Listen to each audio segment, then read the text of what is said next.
অন্তর্বর্তী সরকারের উপদেষ্টা পরিষদে বড় ধরনের পরিবর্তনের গুঞ্জন উঠেছে।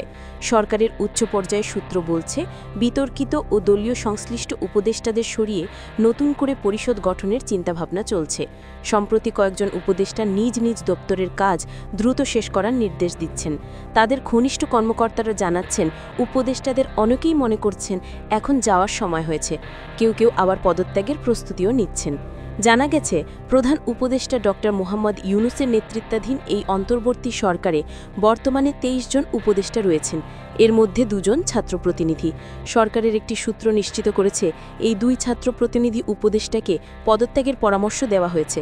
রাজনৈতিক অঙ্গনে জোর গুঞ্জন, আসন্ন জাতীয় নির্বাচনকে সামনে রেখে পরিষদে নতুন করে রদবদল আসতে পারে। বিএনপি, জামায়াতে ইসলামী ও জাতীয় নাগরিক পার্টি ইতিমধ্যে প্রধান উপদেষ্টার সঙ্গে বৈঠকে দলীয় ও বিতর্কিত উপদেষ্টাদের অপসারণের দাবি জানিয়েছে। বিএনপি মহাসচিব মির্জা ফখরুল ইসলাম আলমগীর অভিযোগ করেছেন, সচিবালয়ে ও প্রশাসনে এখনও আগের সরকারের প্রভাবশালী কর্মকর্তারা রয়েছেন।